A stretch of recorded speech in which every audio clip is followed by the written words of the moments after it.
ये बताइएगा कि हुकूमती वज़रा बरामदात बढ़ाने के दावे जो हैं वो मुसलसल कर रहे हैं, आपके पास क्या खबर है? क्या इन दावों में कुछ सच्चाई है? बहुत शुक्रिया नैयर अली साहब। आप जानती हैं कि 2024 के आखिर में हुकूमत ने एक टारगेट सेट किया था कि हम अगले 3 साल में जो एक्सपोर्ट्स हैं वो 60 अरब डॉलर्स तक ले जाएंगे।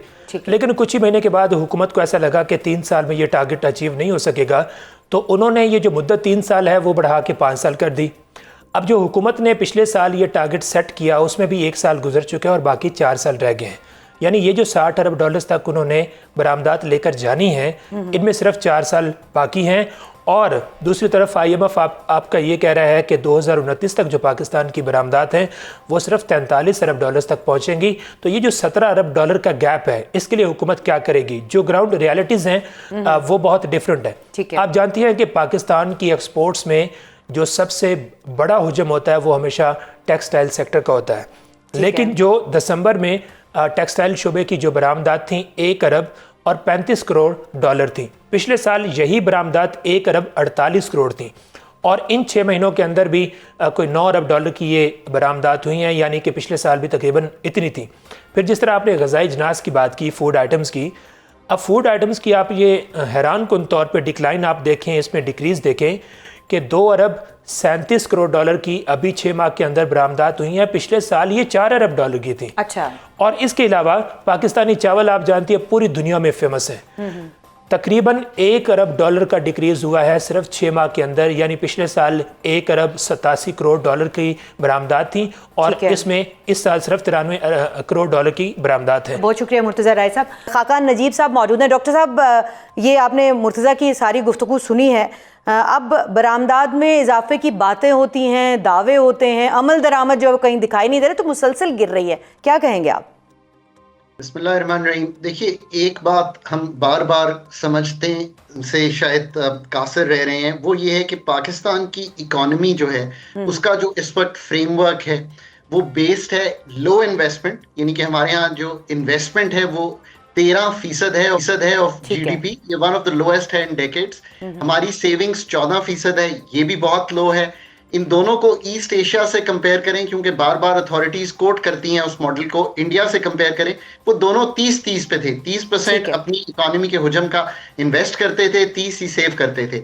और तीसरी इंपॉर्टेंट बात यह है कि पाकिस्तान की पैदावारी सलाहियत बड़ी कमजोर है। आपने एग्रीकल्चर का जिक्र किया, मैं आपको अगर ये कहूं कि जो पाकिस्तान का छोटा काश्तकार है वो यहाँ आधी या 50% से नीचे है in terms of productivity from Pakistan best, और वो चूंकि बहुत तादाद में है, यील्ड्स कम है, सो आपके पास जैसे कहेंगे एक्सपोर्टेबल सरप्लस नहीं बनता। और आखिरी चीज, पाकिस्तानी 94% अपनी इनकम का जो है वो कंज्यूम करते हैं, सेविंग्स नहीं करते।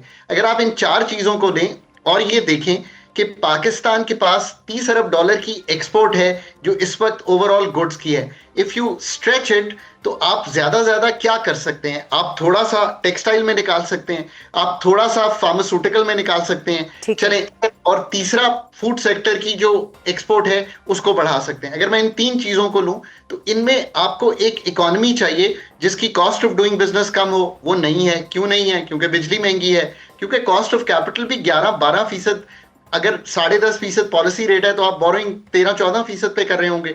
ये 2 चीजें, आपके लेबर की प्रोडक्टिविटी दुनिया में कम है, आपकी जो ओवरऑल पैदावारी सलाहियत है जिसको टोटल फैक्टर प्रोडक्टिविटी कहते हैं वो भी कम है। अब आप चूंकि कॉस्ट कंपेटिटिव भी नहीं है, प्रोडक्टिविटी कंपेटिटिव भी नहीं है, मार्केटें भी पाकिस्तान में काम नहीं कर रही, इनवर्ड लुकिंग इकोनॉमी बन गई है जो इंपोर्ट पे डिपेंडेंट है।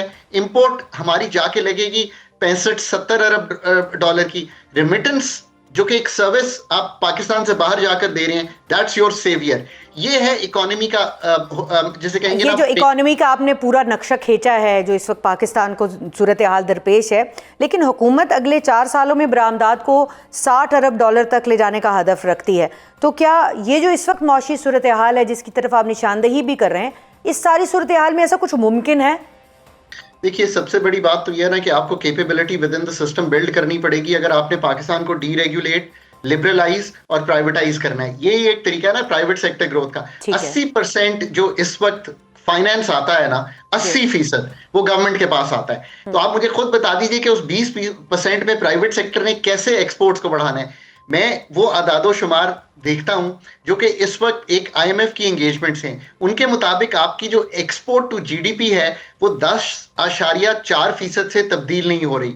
सो अगर कोई मुझे ये कह रहा हो तो उसको मुझे वो नंबर्स दिखाने पड़ेंगे कि कैसे आपकी जो एक्सपोर्ट है जिस लेवल पे आप बता रही हैं $60 अरब पे जा रही है। बिकॉज जो इस वक्त के तखमीने हैं आर द फॉलोइंग, आप नोट कर सकती हैं। 2030 का जो तखमीना है इस वक्त आईएमएफ का, वो गुड्स की एक्सपोर्ट का $46 अरब है और $82 अरब इंपोर्ट, और ये एक बड़ा ट्रेड गैप जो है वो बनाती है। अगर इन दोनों फिगर्स को मैं लूं, यानी कि आपका जो ट्रेड गैप है वो चला जाता है तकरीबन $36 अरब पे। गैप तो आपने बड़ा बता दिया, लेकिन इसके लिए स्टेप्स क्या लेने होंगे अगर इस हदफ तक पहुंचना है गवर्नमेंट ने? तो अगर कर लें कि आज हमने ये काम करना है तो फर्स्ट ऑफ ऑल तो आपको कैपेबिलिटी बिल्ड करनी पड़ेगी स्टेट में, कि स्टेट ये सारे काम कर सके। जिसका मतलब क्या है, क्या काम करने हैं स्टेट ने ये काम करने हैं कि उन्होंने प्राइवेट सेक्टर को जगह फराहम करनी है। अब जगह फराहम करने के लिए आपने आसानियां कारोबार में पैदा करनी है। पहली सबसे आसानी ये कि आपका जो टैक्स रेट है वो इतना ऊपर चला गया है, आपका हाईएस्ट मैन्युफैक्चरिंग पे टैक्स रेट है 54%। कैपेबिलिटी स्टेट की है कि इस वक्त आईएमएफ का प्रोग्राम रीनिगोशिएट होना चाहिए। मैंने इस पे लिखा भी है, मैंने अगले दिन एक पॉलिसी डायलॉग था इस्लामाबाद में, वो भी एक्सप्लेन करने की कोशिश की है। जब तक आप फंड के साथ जाके अपने प्रोग्राम को रीनिगोशिएट नहीं करेंगे, उसके लिए you need really smart economists in the team, जो कि सुपर टैक्स को, आपके ख्याल में जो अभी इकोनॉमिस्ट मौजूद हैं वो इतने स्मार्ट नहीं है?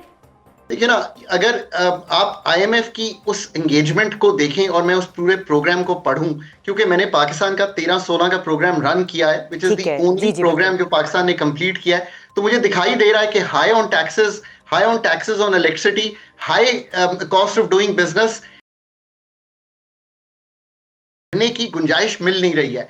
एक्सपेंडिचर पे भी रिफॉर्म जो है वो मिनिमल है, और जो नॉन डिस्क्रेशनरी, यानी कि क्या हमारी सब्सिडीज हैं, हमारी पावर सेक्टर पे हमने जो पैसे रखे हुए हैं, हम जो 17 अपने वो सब्जेक्ट जो कि फेडरल गवर्नमेंट के नहीं है उन पे पैसे खर्च कर रहे हैं जो कि सूबों को जा चुके हैं। अगर ये सारे काम नहीं कर रहे तो मैं यही कहूंगा ना कि आपके पास इंप्रूवमेंट की बहुत बड़ी गुंजाइश यकीनी तौर पर इसके ऊपर डॉक्टर साहब बहुत बात हो रही है। लेकिन ये भी तो देखिए कि जो हमारा बिजनेस करने का तरीका है और जो ख़ास तौर पे बिजनेस कम्युनिटी जो है, जो हमारी ताजिर बरादरी जो है, उनको हमने ईज़ ऑफ बिजनेस इतना दिया है कि 2 सालों में 150 टेक्सटाइल यूनिट बंद हो गए हैं। हमारे जो बैनुल-अक़वामी इदारे यहाँ पर काम करने के लिए आए थे वो वापस चले गए हैं। तो इसमें कौन सी सक्सेस हमें दिखाई दे रही है? क्योंकि हुकूमत तो बड़े बड़े दावे कर रही है, सब अच्छा की रिपोर्ट है। तो जो हुकूमत या अथॉरिटीज कह रही हैं वो ये कह रही हैं कि मैक्रो स्टेबिलिटी आ गई है। जब भी आप इंगेज करते हैं ना आईएमएफ के साथ, तो macro stability is built into the system. उसका क्या मतलब है? इकोनॉमी को स्लो कर दें, 2.5-3.5% पे ले आएं ताकि डिमांड टूट जाए। डिमांड टूटेगी तो इन्फ्लेशन टूट जाएगी, यानी कि अफरात ज़र। अगर चीजें कम बिक रही होंगी तो अफरात ज़र टूट जाएगी। इसी तरह अगर आप इतना हाई टैक्सेशन का बोझ डालें तो आप अपना मालियाती खसारा बेहतर कर लेंगे। That is exactly what authorities are saying. This is by the book and economy behaving as it is with the IMF. पर इसका कतई तौर पे ये मतलब नहीं है कि बिजली के निज़ाम की दुरुस्तगी हो गई है। अभी आप नेपरा के फिगर्स देख लें, बाकी तो छोड़ दें इन चीज़ों को, तो आपको एहसास होगा कि जो परफॉर्मेंस 2025 की है according to NEPRA is weaker than the performance 2024।